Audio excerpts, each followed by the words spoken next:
juga berdasarkan Al-Quran dan Sunnah, Quran Hadis. Lanjutan dari mengenal diri ini adalah mengenal Allah.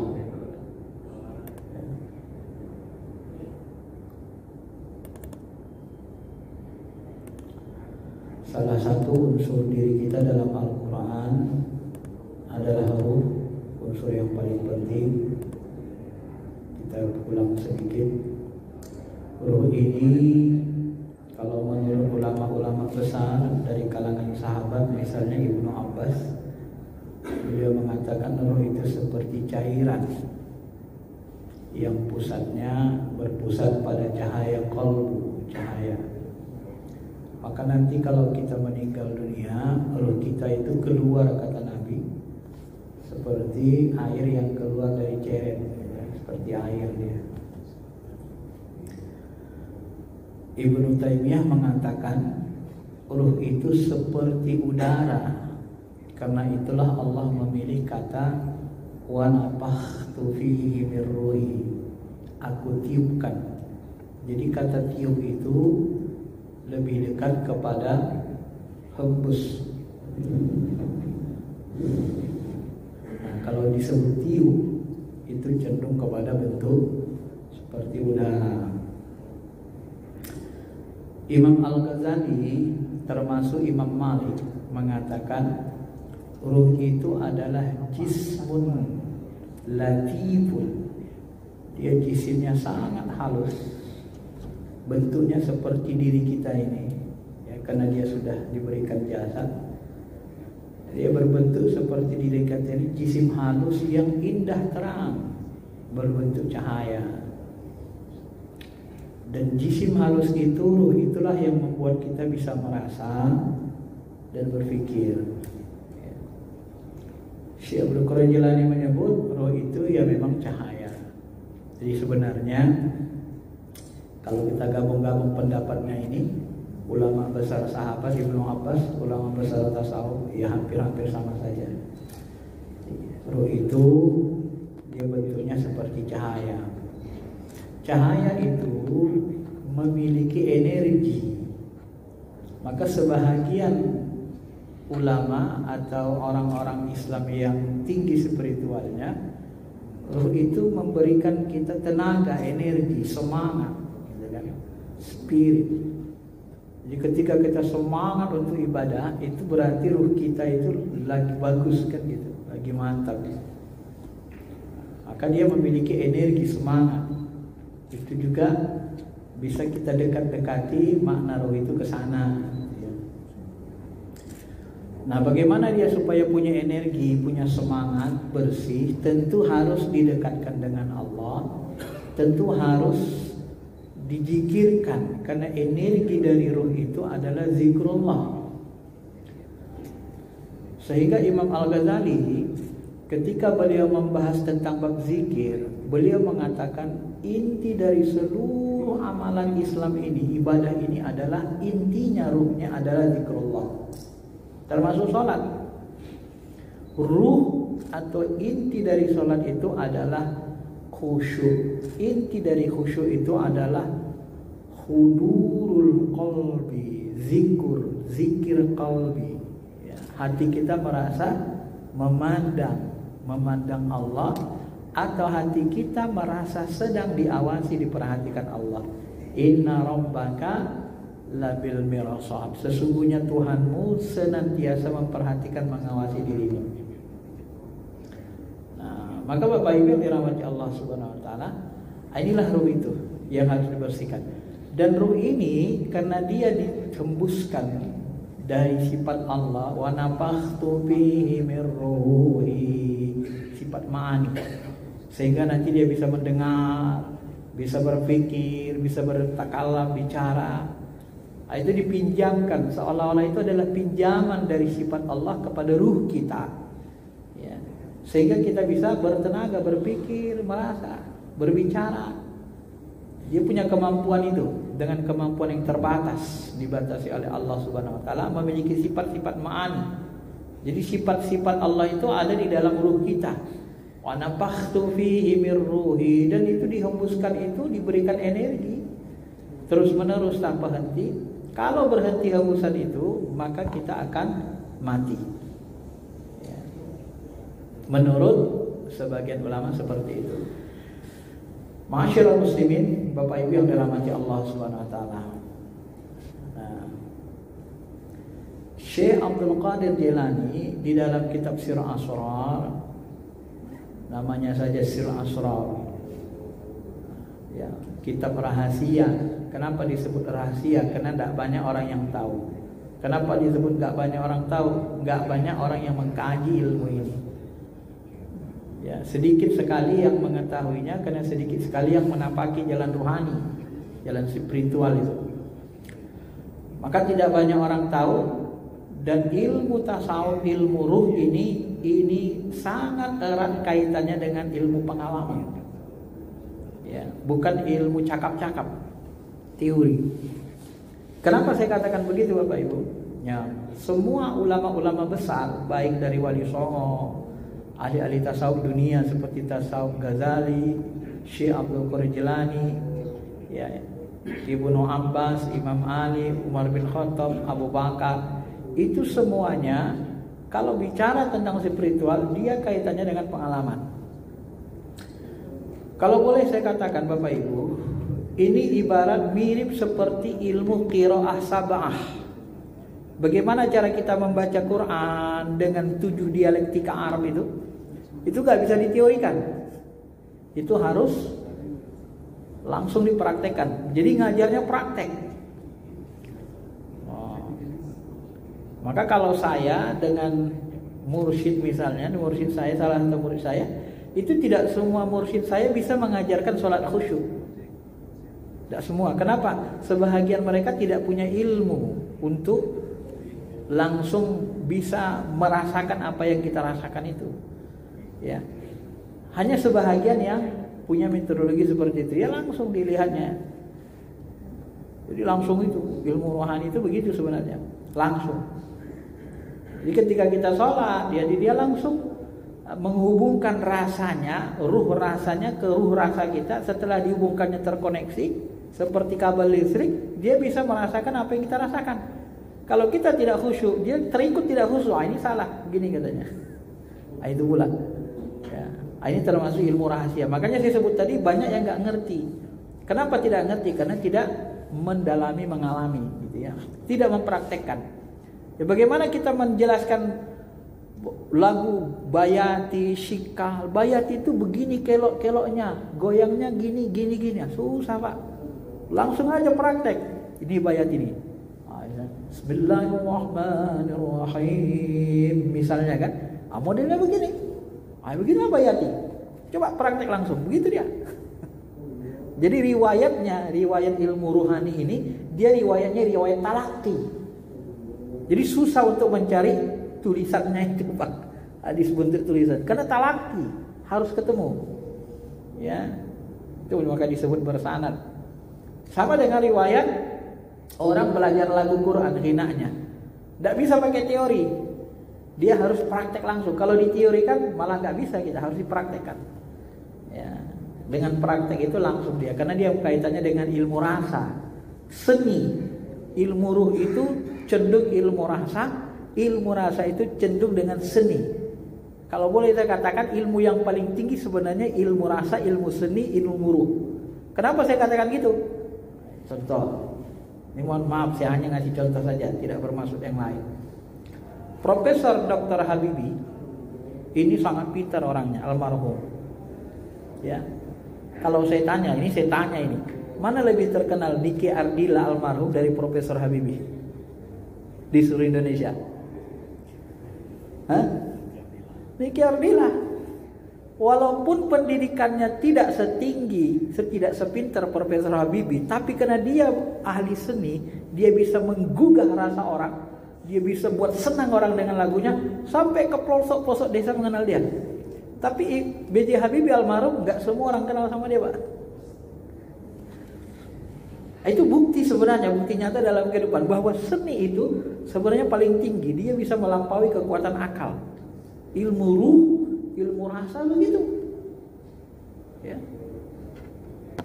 Maka ketika kita main di ilmu rasa, ilmu ruh, akal kita itu tidak difungsikan lagi, standby saja.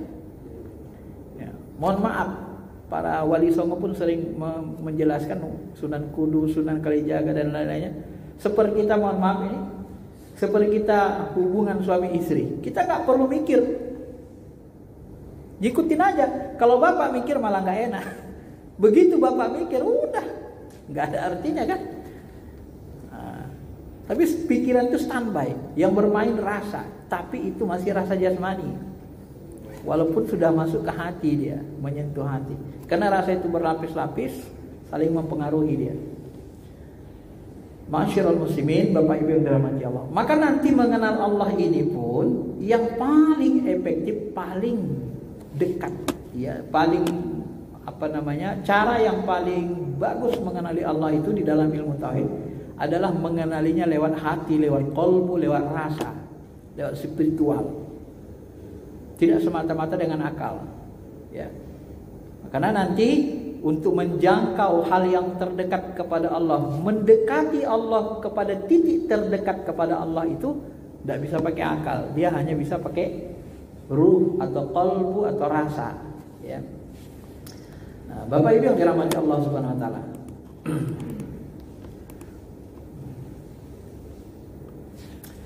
Maka dari sini kita ingin menjelaskan mengenal Allah. Lanjutan dari mengenal diri. Setelah kita mengenal diri kita, yang kemarin ada ruh, ada qalbu, ada nafs, jiwa yang cenderung sifat kebinatangan, hewan, ada qarin, ya, yang di dalam diri kita mengajak kepada keburukan dan lain-lain dan seterusnya. Nah, masyaallah muslimin, Bapak Ibu yang dirahmati Allah, yang paling dekat kepada Allah itu adalah ruh kita. Wa nafakhtu fihi mir ruhi, aku tiupkan dari ruhku. Jadi kalau kita pahami ayat ini, meniupkan ruh itu tidak perlu perantaran malaikat lagi kan. Kalau bahasa Tuhan kan begitu. Maka bisa kita pahami sederhana saja, yang paling dekat dengan Allah itu apa? Ya ruh. Alastu bi rabbikum qalu bala syahidna. Hai para jiwa, hai para ruh, apakah kalian bersaksi aku Tuhan kalian? Syahidna, kami bersaksi ya Allah. Jadi yang berdialog dengan Allah itu siapa? Ruh, qalbu. Maka yang bisa berdialog dengan Allah adalah ruh yang suci, qalbu yang masih suci bersih. Tapi setelah dia dimasukkan ke dalam jasmani, dia terkotori oleh hawa nafsu, terhijab hawa nafsu, terhijab ubud dunia, terhijab ego kita, terhijab oleh pikiran akal kita, sehingga ya, kalau bahasa guru-guru kita sulit mendengar suara hati. Itu disebabkan semata-mata karena kita tidak bersihkan hati qalbu itu. Nah, kalau kita membersihkan hati qalbu selain daripada Allah, maka kita akan bisa mendengar suara itu, suara hati kita, qalbu kita, ruh kita. Tapi kalau tidak kita bersihkan, susah sekali kita mendengarnya. Ya, padahal di dalam diri kita. Masyarul muslimin, jemaah Bapak Ibu yang dirahmati Allah Subhanahu Wa Taala. Nah, mengenal Allah ini ada mengenal sifat, asma, af'al dan zat. Zat ini sebenarnya Allah itu tak berzat gitu kan. Cuman untuk memudahkan akal disebutlah wajah Allah. Allah menyebut dalam Quran wajah. Wajah itu ditafsirkan oleh Ibnu Abbas, Syekh Abdul Qadir Jilani lebih cenderung kepada zat. Kenapa disebut zat? Untuk memudahkan kita, nafs jiwa kita, jiwa dirinya Allah, zatnya. Masyarul muslimin, Bapak Ibu yang dirahmati Allah. Nah, Allah itu dikenali lewat sifatnya. Sifat-sifatnya Imam Asy'ari Ahlus Sunnah wal Jamaah mengurai sifat itu dari sifat 20 wujud. Jadi sifat zatnya itu wujud. Apa arti wujud? Wujud itu artinya ada, bukan bentuk gitu ya. Jangan Bapak pahami Allah itu berbentuk. Wujud itu artinya berwujud, berwujud berbentuk, bukan begitu. Ya. Wujud itu lebih kepada artinya ada. Ya. La ilaha illallah. Tiada Tuhan kecuali Allah. Jadi Allah itu ada. Wujud ada. Pertanyaan akalnya, apakah setiap segala sesuatu yang ada harus berbentuk? Punya bentuk, punya rupa, punya warna? Tidak pasti. Jangankan zat Allah. Nih, udara saja, kalau saya tanya, bentuk udara apa? Ada nggak bentuk udara, Pak? Hah? Warnanya? Nggak ada juga kan? Bentuknya nggak ada, warnanya nggak ada. Tak ada bentuk, tak ada rupa, tak ada warna. Kalau udara saya masukkan ke balon, maka udara berbentuk balon. Jadi berbentuk wadah balon dia. Ini untuk mendekat-dekati. Nanti saya jelaskan nanti sampai kepada ma'rifat zat, tergantung waktunya. Jadi kalau nanti kita masukkan udara ke balon, maka udara akan berbentuk balon. Kalau kita masukkan udara ke gelas atau ke botol, maka udara berbentuk botol. Hakikatnya udara tidak punya bentuk. Sebenarnya ilmu ruh itu awalnya nggak ada bentuknya. Ya, ada bentuk dia. Tapi ketika dia dimasukkan ke wadah jasmani, maka kata Imam Malik bentuknya seperti jasmani kita. Ya, gitu dia. Wujud. Jadi Allah itu wujud ada, bukan berbentuk.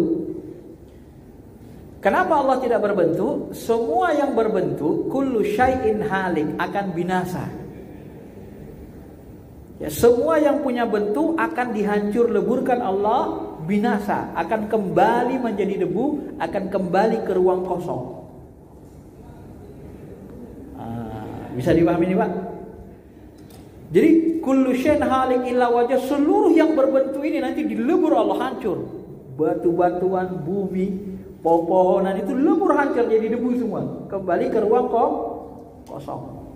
Maka di dalam fisika kuantum, bentuk wujud, bentuk-bentuk surah yang ada di bumi ini, di alam nyata ini, berasal dari kekuatan yang tak terlihat, gaib. Jadi energi kekuatan gaib itulah yang membuat kita ini menjadi berbentuk. Kita ini memiliki ruang kosong, jasad kita ini ada ruang kosongnya semua. Maka semua zat yang berbentuk ini ada surahnya, ada bentuknya, itu berasal dari yang tak terlihat. Itu fisika kuantum, penemuan terbaru kan. Dan itu sesuai dengan Al-Quran Sunnah, ilmu ma'rifat sesuai, memang begitu. Maka la ilaha illallah, sebenarnya tidak ada yang wujud nyata. Jadi kalau Allah sudah tampakkan, sebenarnya ini hancur semua, Pak. Kalau sudah tampakkan zatnya. Yang lain ini yang nampak, yang ditampakkan Allah di mata kita. Hakikatnya kita ini tiada. Yang benar-benar ada itu hanya Allah Ta'ala. Kita ini yang diadakan namanya, bukan yang ada dengan sendirinya. Maka Allah itu punya sifat qiyamu binafsihi, ada dengan sendirinya, berdiri dengan zatnya sendirinya. Itulah yang disebut dengan sifat qidam baqo. Allah itu tanpa ada wal awwal wal akhir, dia yang awal, tidak ada permulaannya. Sebelum semuanya ada, Allah yang ada. Lalu kenapa Allah ciptakan makhluk ini? Maka dikatakan Allah kan dalam hadis kursi, uridu an u'raf, aku ingin dikenal. Fa khalaqtu khalqan, maka kuciptakanlah makhluk. Sebab kalau Allah tidak menciptakan makhluk, maka siapa yang mengenali Allah sebagai Tuhan? Ya kan? Kalau Allah tidak menciptakan manusia, tidak menciptakan makhluk, lalu siapa yang mengenalinya? Enggak ada. Maka di zaman ajali, Allah itu berbicara dengan kesendiriannya, tidak ada ruang hampa semua, belum ada segala sesuatu, dia sudah ada. Maka di dalam hadis pun nanti disebut, setelah semua dihancurkan Allah, langit dan bumi semua isinya hancur, maka dia bicara dengan kesendiriannya. Mana Tuhan selain diriku? Ya nggak ada. Mana itu Fir'aun yang ngaku Tuhan? Nggak ada. kesendiriannya. Dia sombong dengan kediriannya. Pada waktu seluruhnya binasa. Ya, baru dia ciptakan ulang, dia buat hari berbangkit. Inilah kuasanya Allah SWT. Wujud, qidam, baqa, dia kekal, akhir, enggak ada akhirnya. Jadi ketika disebut wal awwal wal akhir wal zahir wal batin, dialah yang awal, tidak berpermulaan, dialah yang akhir, tidak berkesudahan. Itu maksudnya, ya. Dan itu ada 20. Saya tidak menjelaskan 20-20-nya karena nanti akan memakan waktu yang cukup lama. Masyarul muslimin, Bapak Ibu yang dirahmati Allah. Itu kalau kita mengenai Allah lewat sifatnya, ya. Kemudian ada yang disebut dengan asma. Asma itu nama-nama Allah. Ya. Kalau nama saya misalnya waktu saya kecil dipanggil orang nama saya Ucok, kan? Jadi kan banyak nama saya kan, Faisal, Ucok. Dulu pernah juga nama saya Siganti. Karena ketika abang saya meninggal, tiba-tiba saya lahir, maka disebut nama saya Siganti. Jadi banyak nama saya kan gitu kan. Tapi sekarang sudah nggak dipakai lagi. Yang dipakai cuma Faisal aja. Nah, Allah itu punya nama, banyak namanya. Ya, Ar-Rahman, ya man huwallahu alladzi la ilaha illa huwar rahmanur rahim.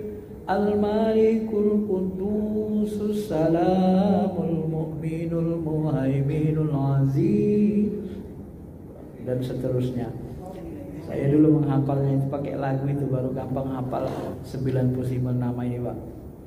Kalau nggak ada lagunya susah hafalnya. Nah, Ar-Rahman Ar-Rahim, pengasih penyayang. Jadi Asmaul Husna itu ada 99, yang satu lagi disembunyikan. Asma ini ada asma, ya, asma nama, asma sifat. Ar-Rahman Ar-Rahim ini, Pak, ini sebenarnya sifat. Pengasih sifat kan? Penyayang sifat? Sifat. Nah, kalau dalam bahasa Inggris kan merciful, sifat dia, yang pengasih, penyayang, pitiful. Ya kan? Jadi sifat. Maka ketika ada sebahagian orang mengatakan, oh sifat Allah kok hanya 20, sifat Allah kan banyak lebih dari itu. Benar. Cuman asma ini tidak disebut sifat, karena Allah menyebutnya dengan Asmaul Husna. Maka kita ngikut Allah saja. Pengelompokannya ulama ngikut pengelompokan ayat saja. Padahal sebenarnya yang pengasih, yang penyayang, ini kan sifat kan. Cuman yang 20 sifat itu adalah sifat pokok, sifat zatnya. Nah, asma ini ada asma sifat. Ar-Rahman 'alal 'arsy istawa. Ar-Rahman istawa 'alal 'arsy. Ar-Rahman di situ nama sifat, bukan nama zat. Jadi istawa 'alal 'arsy itu nama sifatnya, bukan zatnya. Coba bedakan dengan Allahu nurus samawati wal ard. Allah itu cahaya langit dan bumi. Nah, Allah itu nama zat. Nama zat itu disifati dengan cahaya. Jadi mana yang lebih dekat dengan, kalau kita pahami, mana yang lebih dekat mendekati pemahaman zat daripada Ar-Rahman 'alal 'arsy istawa? Ar-Rahman, Allah yang pengasih, itu sifatnya pakai Ar-Rahman, istawa 'alal 'arsy. Satu lagi Allah zatnya nurus samawati wal, dia cahaya langit dan bumi. Jadi Bapak kalau ditanya pilih mana yang mendekati benar zat, mendekati zat, Allahu nuru, bukan Ar-Rahman 'alal 'arsy istawa. Jadi kalau ada orang mengatakan zatnya duduk di atas aras secara tekstual, itu kurang pas. Ya. Tapi kalau zatnya seperti cahaya yang menerangi, meliputi seluruh alam semesta, itu lebih benar. Kenapa? Karena disebut Allah, nama zat. Ar-Rahman bukan nama zat, dia nama sifat. Nah, kalau kita pahami sederhananya begitu. Ya. Masyaallah muslimin, Bapak Ibu yang dirahmati Allah. Maka dia punya Asmaul Husna, Ar-Rahman Ar-Rahim, Malik, penguasa, Kudus, Maha Suci, dan seterusnya ya. 99. Allahu nurus samawati wal ardh. Salah satu sifat zatnya adalah nur. Ya. Kalau sifat dari sifatnya tadi istawa alal arsy, sifat zatnya nurus samawati wal ardh, dia itu seperti cahaya, dia menerangi seluruh langit dan bumi. Cahaya matahari apabila dia bersinar, maka dia liputi seluruhnya. Yang terjangkau sama cahaya matahari dia liputi. Kalau Allah Ta'ala semuanya dia liputi. Wallahu muhitum bil kafirin, orang kafir diliputi. Wallahu muhitum bikulli syai, segala sesuatu dalam liputan zatnya. Maka di dalam buku akidah Tohawi kecil bukunya Pak, tapi akidah salaf benar-benar salaf diakui zaman salaf, apa dia katakan? Wallahu mustaghna 'anil 'arsy. Allah itu maha kaya, enggak butuh aras. Wa huwa muhitum bikulli syai, dia meliputi segala-galanya. Wa fauqa ibadih, dan berada di atas hamba-hambanya. Jadi dia cenderung mengatakan bahwa zatnya itu sebenarnya liput. Ya. Karena zat Allah meliputi segala-galanya, karena itulah dia nanti muhitum bikulli syai'in ilma, maka dia mengetahui segala-galanya. Enggak ada yang bebas dari pengetahuannya, enggak ada yang tidak diketahui Allah. Wa ma tasqutu min waraqatin illa ya'lamuha, tidak ada daun yang gugur kecuali dia melihatnya, dia pantau, dia pandang. Labil mirsad, diawasi. Ya.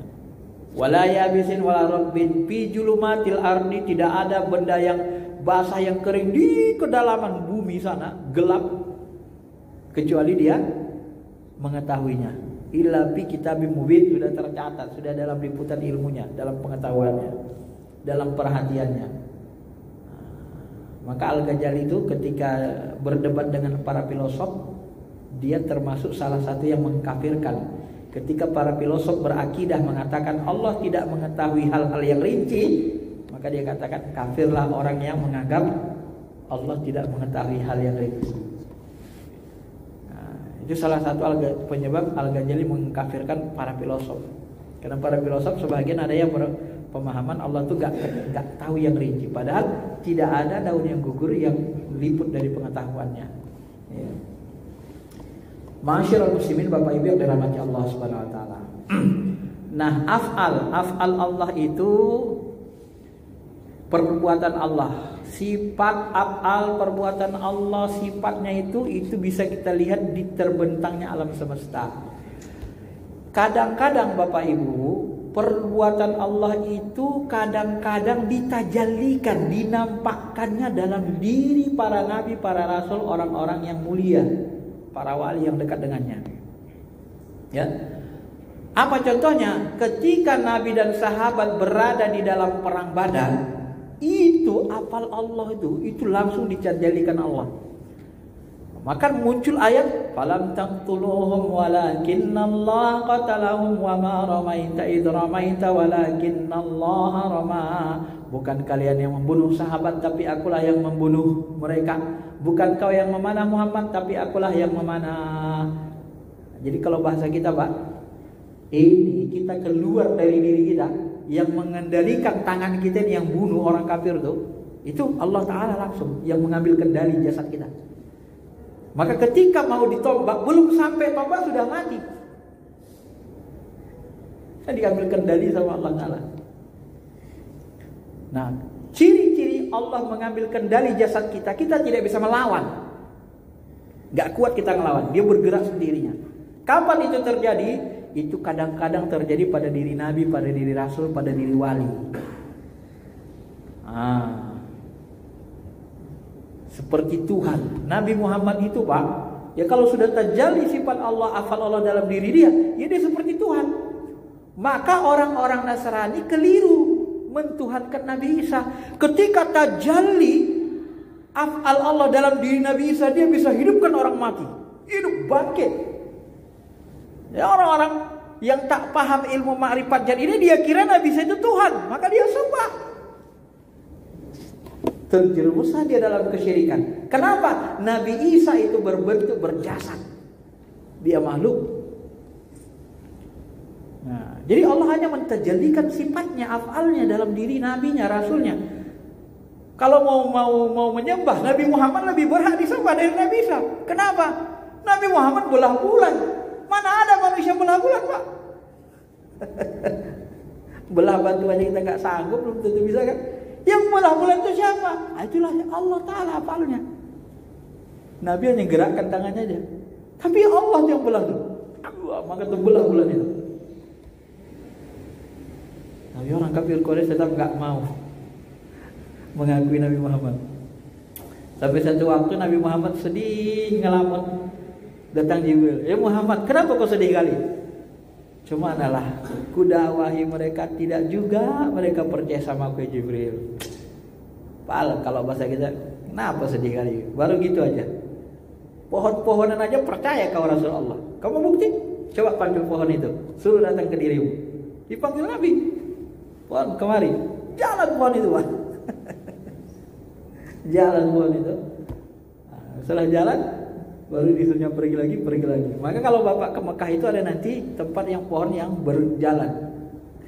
Ditunjukkan sama mutawibnya. Tanya aja mutawibnya. Enggak jauh dari Mekah itu. Bekas pohon yang berjalan. Maka adalah salah satu riwayat, saya tidak tahu ini benar enggak riwayatnya, tapi saya baca dalam satu buku, Syekh Abdul Qadir Jilani dialog dengan seorang pendeta. Dialognya sederhana. Ayo Pak Pendeta, kalian kenapa menyembah Nabi Isa? Oh iya, Nabi Isa itu perwujudan Tuhan katanya kan. Dia tajallinya Tuhan. Kalau bahasa Qur'annya, bahasa Arabnya tajalli Tuhan gitu kan. Tuhan yang memanusia. Itu. Ini tauhid yang rusak di luar. Tuhan yang memanusia. Krishna pun gitu, Tuhan yang memanusia. Gitu kan. Jadi kan katanya, oh iya begitu ya. Kenapa? Karena dia bisa menghidupkan orang mati, bisa ini. Lalu Syekh Abdul Qadir mengatakan gini, baik, sekiranya aku bisa menghidupkan mati, apakah kau mau berubah haluan? Baik katanya, coba buktikan. Oke, ayo kita ke kuburan. Kuburan ini mana yang paling lama meninggal? Ditunjuk pendeta yang itu. Kemudian Syekh Abdul Qadir pegang tongkatnya, kum biiznillah, bangkit orang dari kubur semua hidup dengan karomahnya. Begitu bangkit dialog, disuruhnya lagi masuk kuburan. Kaget pendetanya. Nah, saya saja pengikut Nabi Muhammad bisa menghidupkan orang mati dengan izin Allah. Bagaimana dengan Nabi Rasul kami katanya Muhammad? Tapi kami tidak pernah menyembah Muhammad. Makanya Nabi Muhammad itu kan berdoa, Pak, ya Allah jangan jadikan kuburanku sesembahan bagi umatku. Doa Nabi, Pak, takut. Kalau Bapak baca buku Mustafa Murad 1001 mukjizat Rasul, banyak sekali. Ya, menghidupkan orang mati, bisa belah bulan, bisa air keluar dari apanya. Ya, banyak sekali mukjizat Nabi SAW. Maka kalau adu-adu ke mukjizat yang layak disembah itu Nabi Muhammad. Tapi kita tidak disuruh menyembah Muhammad. Kenapa? Inilah ilmunya, Pak. Jadi Allah itu mentajalikan dirinya. Musa pun, Pak, dia nggak punya apa-apa. Tapi ketika Allah tajalikan, ya Musa, pukulkan tongkatmu ke laut. Dipukulkan Musa. Siapa yang pukul itu? Itu Allah Ta'ala yang berbuat itu. Bukan kau yang memukul Musa, tapi aku. Begitu dipukulkan tongkatnya, terbelah laut itu menjadi 12.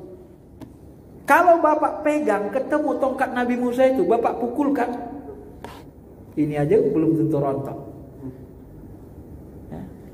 Maka disebut ulama, mukjizat Nabi Rasul itu out of date. Kalau sudah selesai pakai, udah nggak bisa lagi pakai, Pak. Karena itu bergerak kalau Allah yang nyuruh gitu, atas perintah. Itulah hafal Allah. Perbuatannya itu tajalli di dalam diri para nabi, para rasul dan para wali. Maka kalau kita tonton film Wali Songo, Sunan Kalijaga bisa masuk ke bawah tanah, ya seperti itu semua. Ketika sudah ada perintah ke dalam hati, bisa Bismillahirrahmanirrahim, Bismillah baru masuk. Kalau tidak ada keizinan dari Allah yang terhujam ke dalam hati, nggak jadi. Maka seluruh para wali itu pun tidak ada yang main-main karomah, mana ada. Itu biasanya muncul waktu terpaksa, ya, waktu-waktu genting baru dia muncul. Sama dengan mukjizat, itulah karomah yang sebenarnya, ya. Kalau yang dimain-mainkan itu pakai jin, bukan karomah, Pak. Itu ilmu kebal apa semua itu kan. Ada yang pakai jin, ada yang pakai kekuatan macam-macam, ada kurusani macam-macam lah ya. Masyarul muslimin, Bapak Ibu yang dirahmati Allah. Nah, maka nanti Allah itu bisa mentajalikan af'alnya, perbuatannya di diri siapa? Di diri orang yang dia kehendaki. Para nabi, para rasul, para wali. Biasanya orang-orang yang dekat dengan dia. Ya. Maka ketika Nabi Muhammad sudah tajalli af'al Allah itu, nggak ada lagi yang bisa mengalahkannya. Karena itulah dalam hadis sahih Nabi, apa katakan Nabi? Allah Ta'ala berfirman dalam hadis qudsi, "Ban haraba waliyi faqad harabani." Siapa yang berperang melawan para waliku kekasihku, dia sedang mengajak perang melawan diriku. Kenapa? Karena para wali itu selalu tempat tajalli af'al, sifat Allah, af'alnya. Ya, tidak henti-hentinya hambaku melaksanakan perbuatan nawafil sesudah melaksanakan wajib sampai aku mencintainya. Apabila aku mencintainya, aku jadikan dia memandang dengan mataku, dia berjalan dengan kakiku. Tajalli ini namanya tajalli af'al, bukan tajalli jat. Kalau tajalli jat lebur hancur kita, Pak.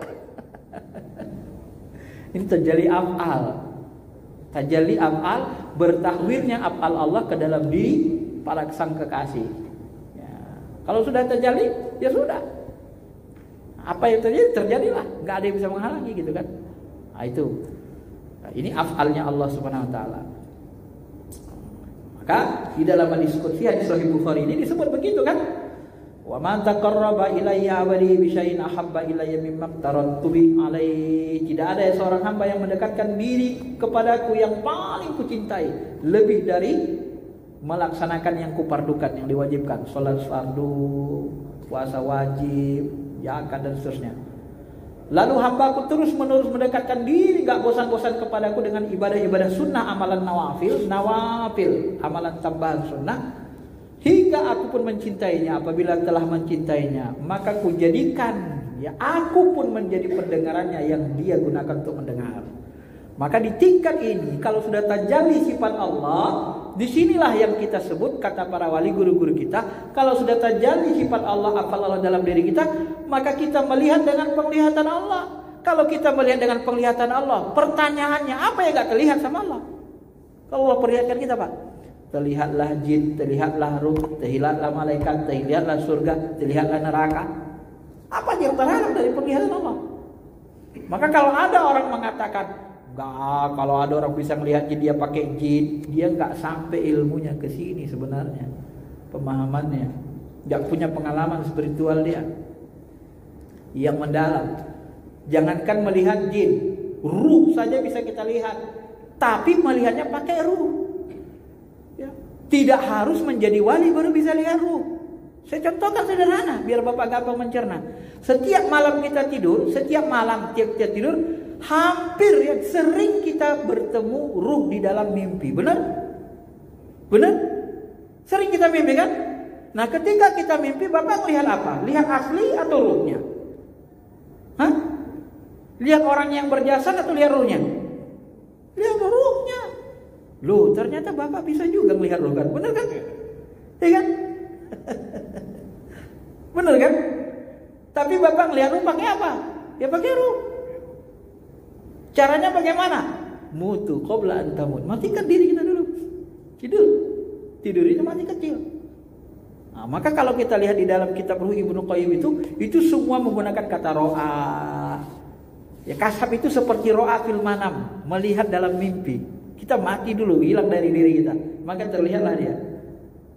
Ya, maka disebut aku melihat dalam mimpiku, aku melihat dalam mimpiku. Diharuskan ulama gitu, melihat dalam mimpi, ketemu ini, gitu aja dalam mimpi terus. Supaya orang tidak salah paham, Pak. Karena kalau lihat dalam mimpi, semua bisa kelihatan, tergantung yang mana mau dilihatkan Allah. Nah, cuma perlu juga kita ketahui, Nabi Muhammad tidak mau wahyu itu turun dalam keadaan mimpi, takut bercampur dengan bisikan setan. Nabi Muhammad maunya Quran itu turun dalam keadaan jaga, tersadar. Nah, itu kuatnya syariat Nabi kita Muhammad SAW. Tapi Nabi Ibrahim menerima wahyu pakai mimpi kan. Ani azbahu kapanzur madza taro. Hei anakku, aku berkali-kali melihatmu menyembelih dirimu. Bagaimana pendapatmu? Pakai mimpi. Sekelas Nabi Ibrahim pun pakai mimpi menerima wahyu. Ya.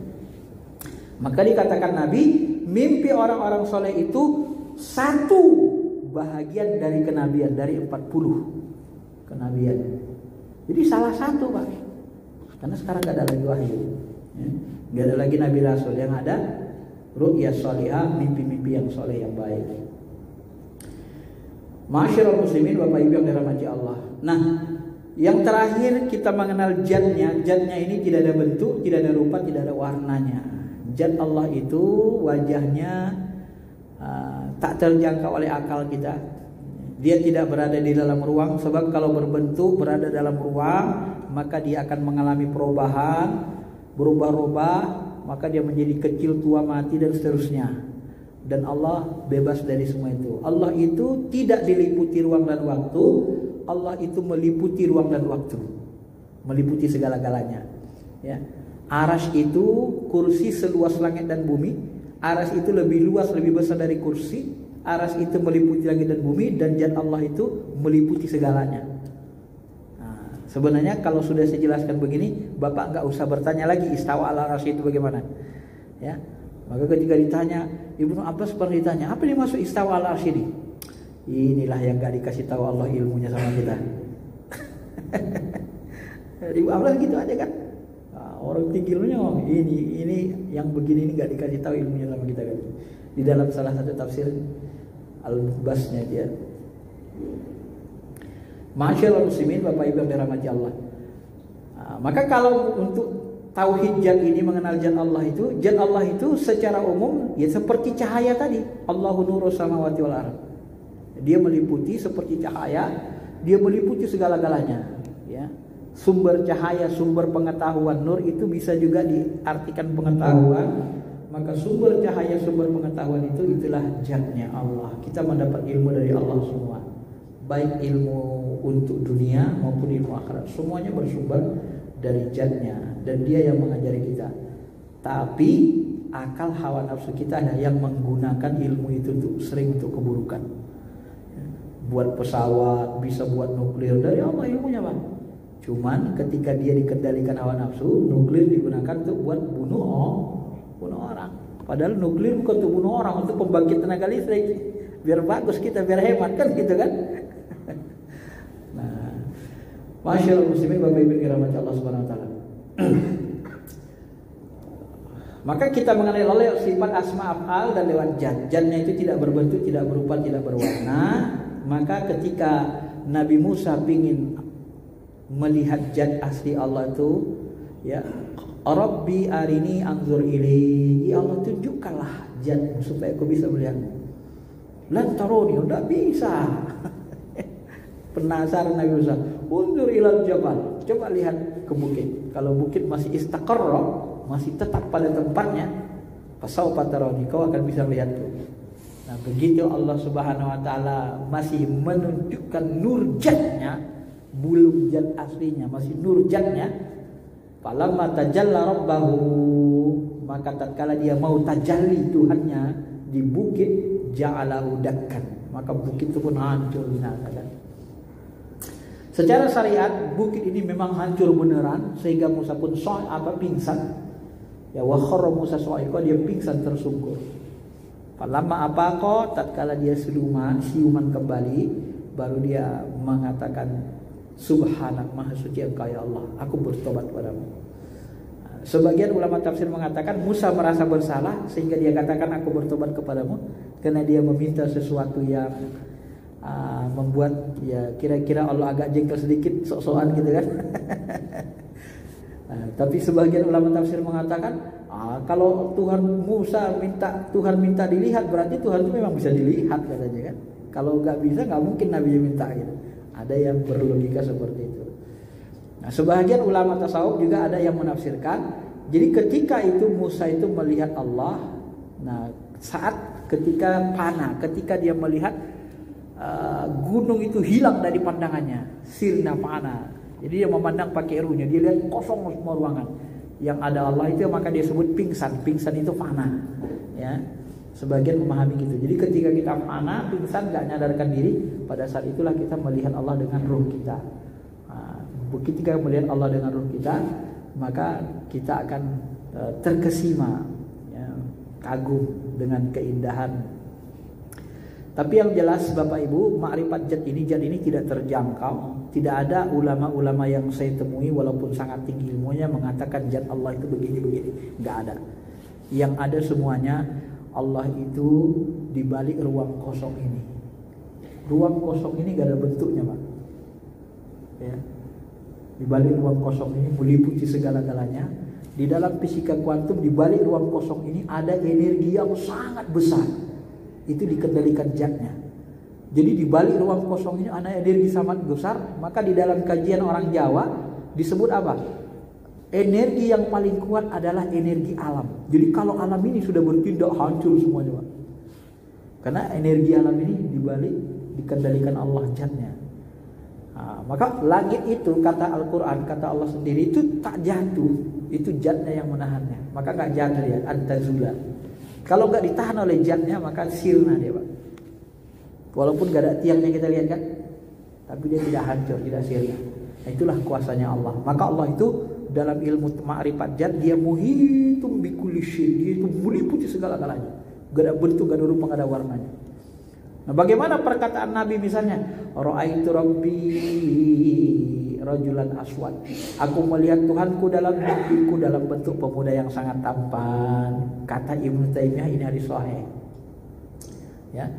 Datang orang Syiah, itulah mujassimahnya Ibnu Taimiyah itu.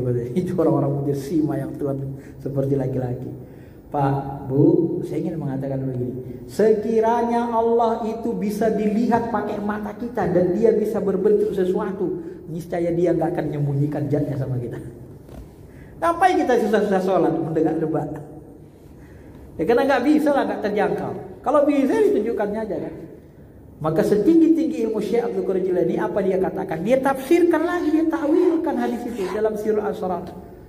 Ya, yang dimaksud dengan melihat pemuda yang sama tampan itu adalah sifat Allah, ruh, namanya tiplul ma'ani, bayi maknawi, ruh yang suci bersih, yang terang sekali di dalam diri kita ini, berbentuk ruh, pemuda yang sangat tampan, sangat indah sekali. Nah itu beliau dikasapkan begitu. Nah, beliau mengatakan itu yang dimaksud itu. Jadi bukan zat aslinya, tapi penampakan sifatnya.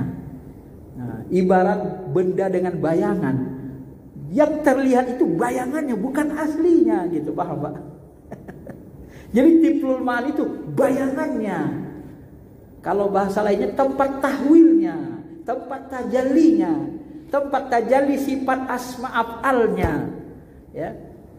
Nah, maka nanti di hari akhirat dalam Sahih Muslim kan jelas sekali. Ketika orang-orang masuk, setiap umat manusia mengejar Tuhannya. Yang lihat salib, ngejar salib, masuk neraka. Yang lihat matahari, nyembah matahari, lihat matahari, ngejar matahari, masuk neraka. Ya, lihat patung, ngejar patung, masuk neraka.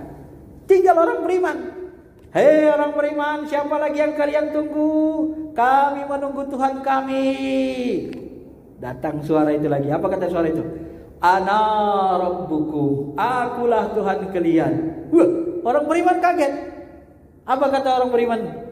Na'udzubillahi minka, kami berlindung kepada Allah dari mentuhankan engkau. Kaget orang itu. Hati itu kan bertajalli dalam bentuk yang sangat indah. Nah, itu tempat tajallinya, bukan zat aslinya. Kalau zat aslinya nggak terjangkau sama akal kita, Pak. Ya. Hebat kali rupanya akal kita ini menjangkau zatnya. Kalau bahasa guru-guru kita kan gitu. Sehebat apa sih akal kita bisa menjangkau zatnya? Nah, dia mendekat-dekati memahaminya. Maka Bapak Ibu yang dirahmati Allah, ketika saya banyak diskusi dengan guru-guru mursyid yang tinggi ilmunya, semua mereka mengatakan begitu. Sampai ada mursyid Jabal Kubis namanya Syekh Al-Ghazali, tingkat saya dialog ada 1 jam lebih. Apa dia katakan? Kalau dikaji-kaji sebenarnya Tuhan itu nggak ada. Sebenarnya yang ada diri kita sendiri. Maksudnya gimana sih? Ya la ilaha illallah. Sebenarnya yang nggak ada itu, ya itulah dia.